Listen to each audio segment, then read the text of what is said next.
Hello folks, so we're back in the woods. Normal life has been a bit crazy as always, and I thought I'd have a brew and a smoke with you, catch up, a bit of a blither, see how we feel. Recently I went and did a podcast which you can find on my Instagram because I'm not talented enough yet to add side notes, but it's called the Sacred Wild Podcast. And it's with a gentleman called Krish, where we chatted about nature and mental health well-being and a bit of my journey to where I've come, which is mainly running around the woods at nature's mercy. And one of the things I mentioned in this podcast was some of the books that I found particularly inspirational. So I'm going to have a little chat and a review of some of them as well and why I like them. And hopefully, I mean, if you listen to the podcast, it's an hour, so if you can handle an hour's worth of me blithering on, I'm sure you can handle 10 minutes. Right, so the coffee is brewing. I'm trying a coffee bag this time. It's like a tea bag, but with coffee in, so I'm not sure how it's going to work out. And I'm following old Uncle Ray's recommendation in one of his books, which is just lob the bag in and let it brew with the water. We'll see how it goes. We all know I'm a bit of a coffee snob. But if it's good enough for Uncle Ray, we'll give it a swell.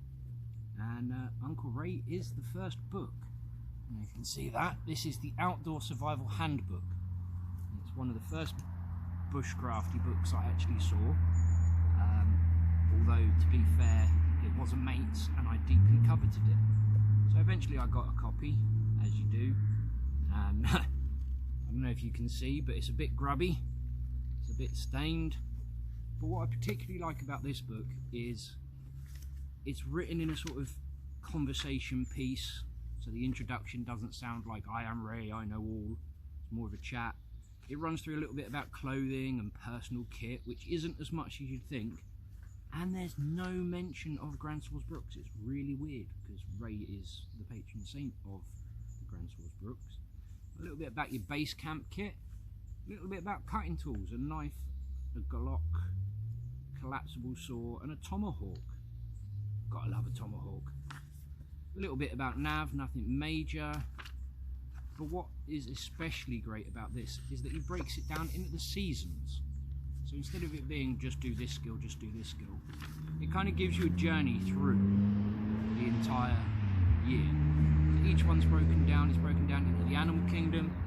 I'm not going to be able to see this, don't know what I'm showing you. Shelter, fire, water, cordage, in pursuit of food.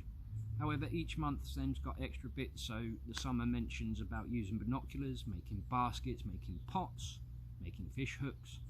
Autumn's all about improving your shelter, making a decent bed and bedding, making a duvet, primitive hunting techniques.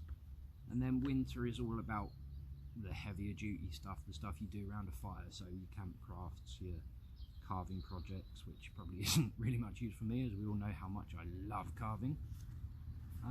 It's illustrated rather than photographs, which is nice. And we've got the sap flow, and we've got making baskets and flour and so on.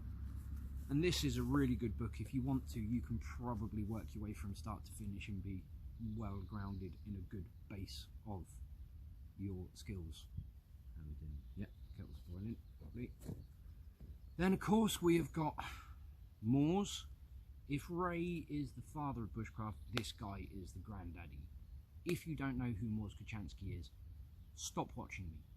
Just press pause, go on to whatever bookshop you prefer and buy this book, because you need it in your life. I had a friend who I recommended it to, give me all that, no, I don't really want it, bought it, messaged me, yeah, alright, it's excellent. Moors, obviously boreal forest, so not quite the UK, but still useful. He splits it into different crafts. You've got firecraft, you've got axecraft, you've got knifecraft, swordcraft, bindcraft, which is cordage, sheltercraft, birches, conifers, willows, shrubs, the moose, not much use here in the UK. But this is another one that's illustrated, and although it sounds like a starter book, you can really blap a lot of intense skills just by reading this. If you practice everything in here and in Ray's book, then you're going to be solid. And then, because you knew he was coming, Tom Brown's Field Guide to Wilderness Survival. This is a different tack. It's not so much about equipment, it's more about using your natural materials. Obviously there's mentions of grandfather, if and or he did live, I don't know, I'm not getting into that. Got some basic shelters and techniques, using natural shelter, snow shelter, all the standard fire lighting, types of fire, a big wedge on plants, some on animals, some on hunting ethics, stalking walk, or fox walk as he started calling it later on. That's quite fun. It also works outside of the woods, so I've snuck up on people at work and scared the bejeebers out of them, which is always funny. Bit about camouflage, I don't particularly fuss with that. I have no urge to cover myself in mud and leaves and scare people often. Trapping, this one is exceptional because it has so many different types of naturally occurring traps, and there's a top 4 in here, but I can't remember what they are off the top of my head, but if you can nail them 4 down, you're pretty much sorted. You've got your fishing, you've got fishing spears, hook and line, you've got throw sticks, you've got making a single stave bow, fletching, using it, bowlers, there's all sorts. Then there's the uses of the animal, so your sinew, your internal organs, bits out the head, preserving and cooking food. Again, you could quite happily work through that and be very, very well supplied with skills and knowledge. But if you want to go a bit further into it, rather than rather than just survival, you could be living with the earth. Haha, smooth little sleek in there, love it. And this is another one where it's kind of assumed you've got a spot that you really like, or you've decided to go fully feral. Gives you a bit more about what to do beyond the surface of the woods, interacting with it with a bit more mindfulness, building your shelter and all the variations. You've got how to make a better bow and arrow in here, something a little bit more efficient.